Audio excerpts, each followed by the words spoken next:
Hi everyone, it's Ash from FPL Hints here with another interview with another FPL World Number One.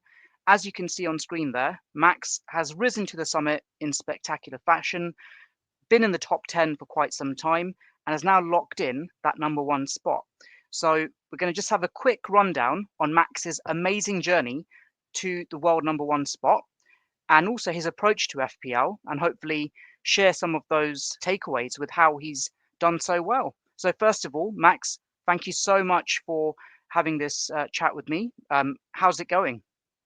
No, thank you very much for allowing me to be on the podcast. No, I'm very much enjoying being the top of the leaderboard at the moment.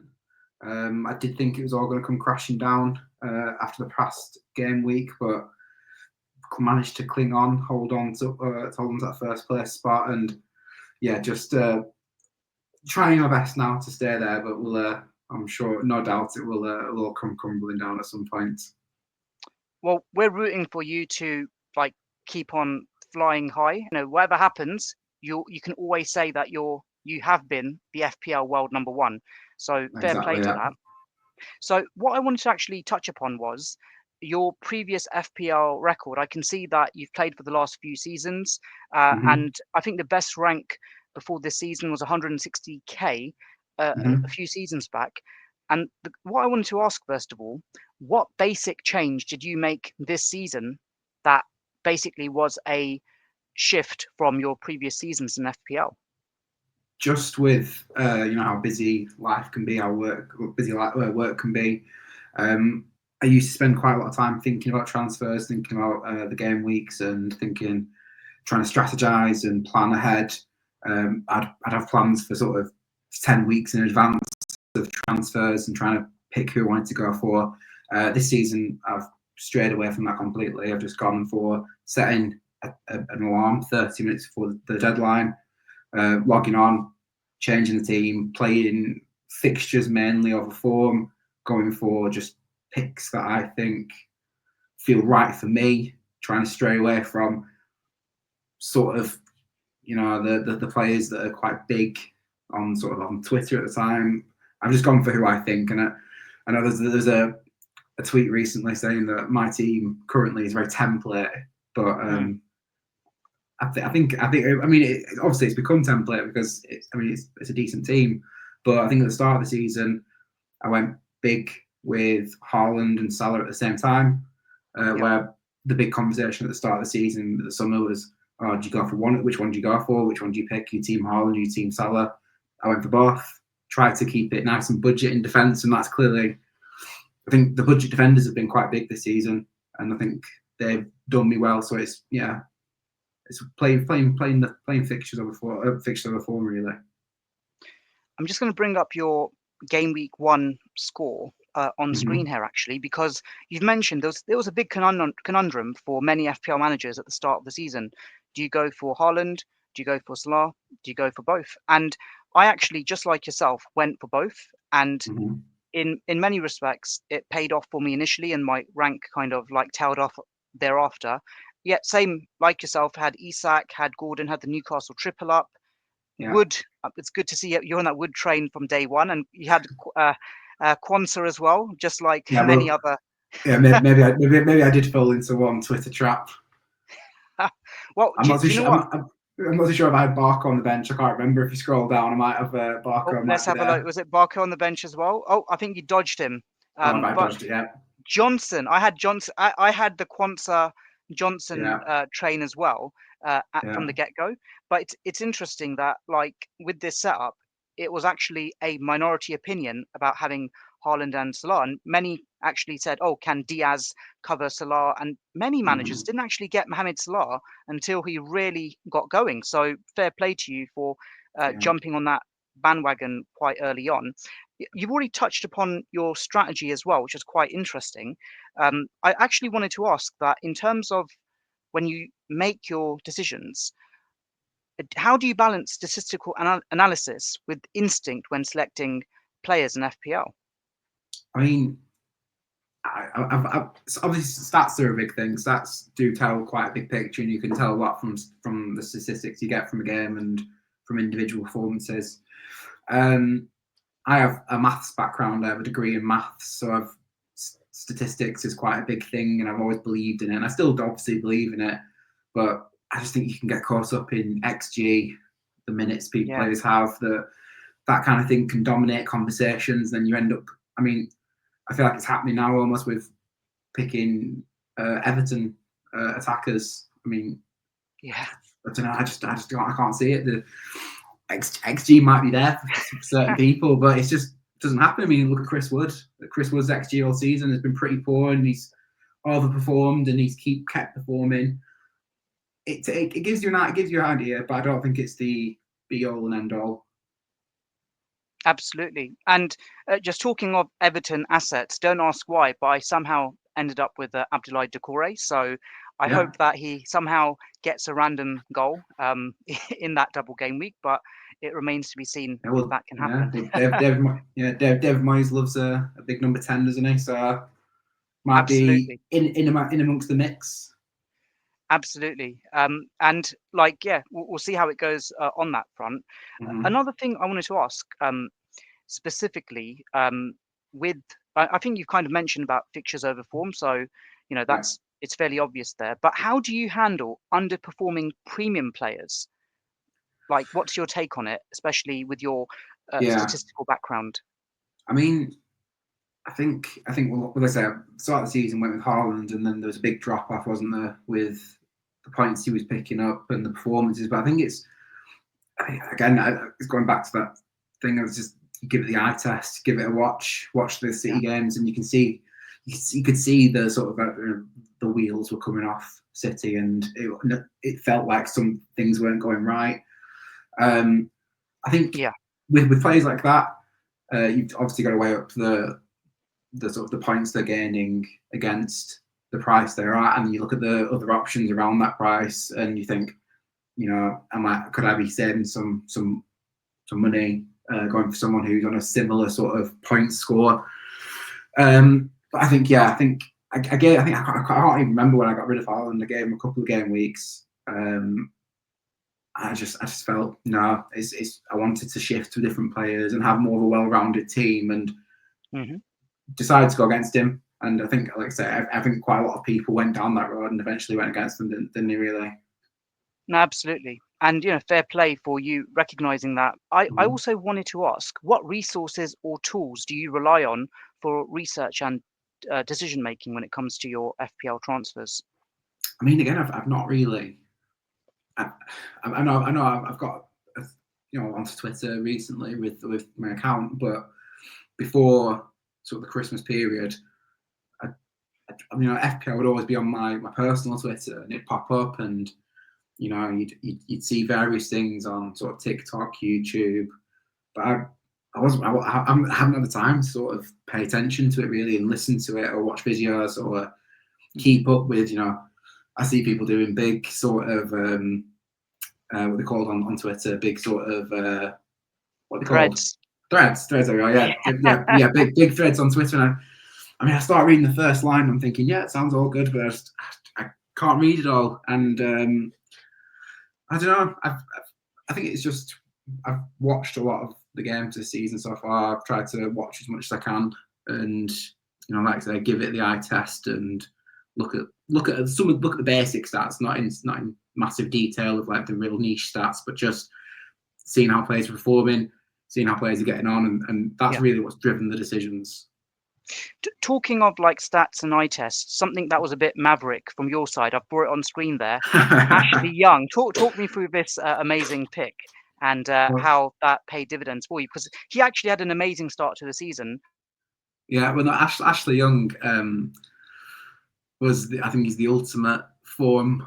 Fixtures over form player I picked. Yeah. The fixtures on paper were fantastic. Everton weren't fantastic, and I just thought, I don't know, I needed a cheap enabler. He was playing, put him in the team. I mean, I think I had him in a space of 6 game weeks, and I had it written down somewhere. I'm sure it was 60 something points in 6 game weeks, and it was something ridiculous. It was insane, yeah. Like that. I mean, that 15 pointer. I mean, the week before that, I'm sure he got a -2. Luckily, he was on the bench, but I mean, as soon as I watched this game, because I remember it was a midweek game, and my friends' group chats were popping off. Everyone was saying, "I can't believe you've got Young. I can't believe." I couldn't remember putting him in the team. I didn't even realise he's obviously had a very big game. Fair play to that. And again, it is those, essentially marginal gains that have helped you to hit the heavy heights in FPL and reach world number one.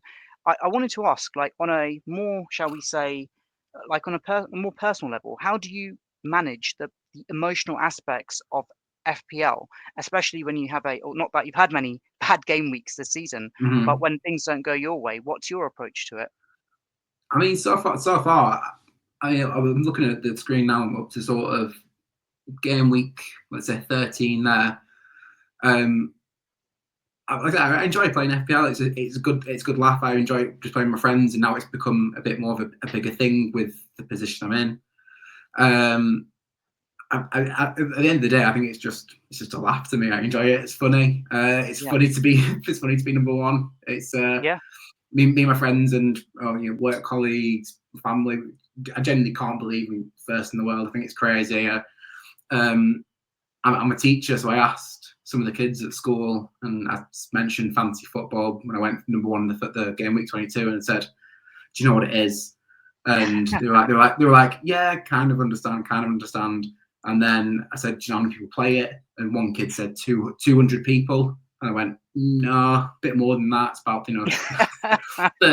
about 13 million." And I just put the leaderboard on the screen for them and said, "Do you recognise any names there?" And they sort of were all a bit shocked especially when I said the number of people there are. But yeah, I think it's just I find it funny. I'm enjoying it. It's just fun. It's really like great to hear that you're enjoying it and that the fun element is there, because like for many, shall we say, seasoned addict managers, that I'd say the fun element is gone, and they're very methodological, I guess, and like very robotic in their approach. So the fact you're having fun and you're world number one, that really like is a fantastic thing to hear.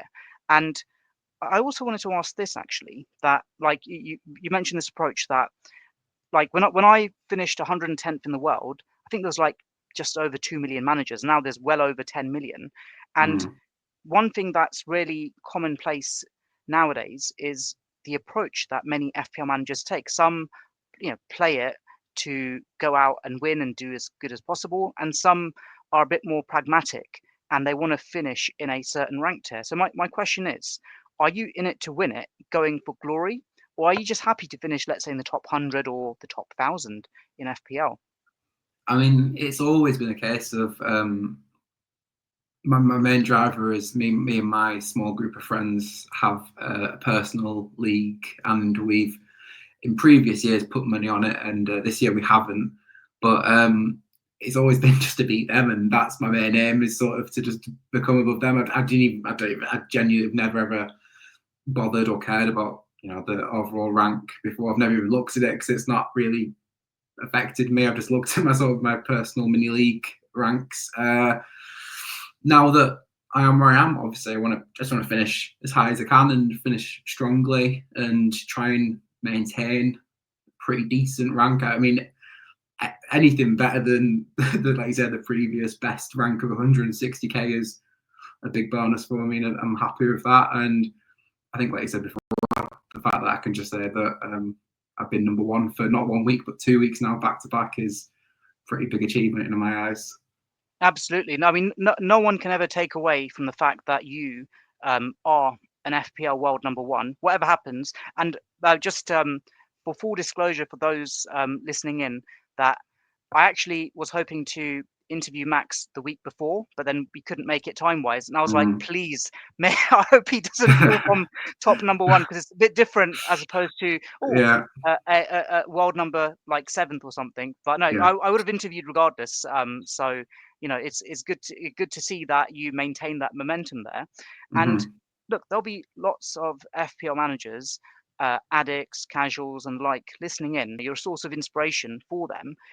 My question is this: that what one piece of advice would you give to those FPL managers who are aiming to just break into those upper echelons, and they've probably struggled, never got there, or they haven't been in a long time. So what would you essentially say to those FPL managers?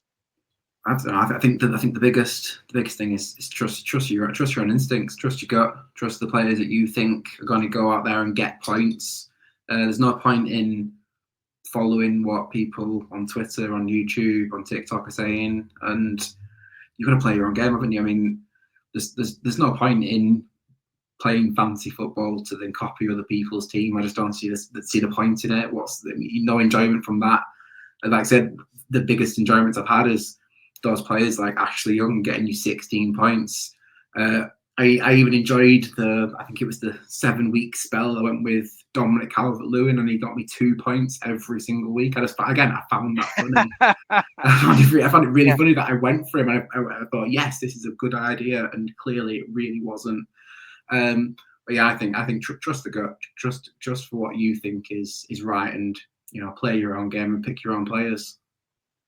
I couldn't agree with that more. If I'm being perfectly honest, Max, we live in an age where there are literally like hundreds, if not thousands, of people who are copying like content creators' teams. But at its core, the whole point of FPL is that it's your own team.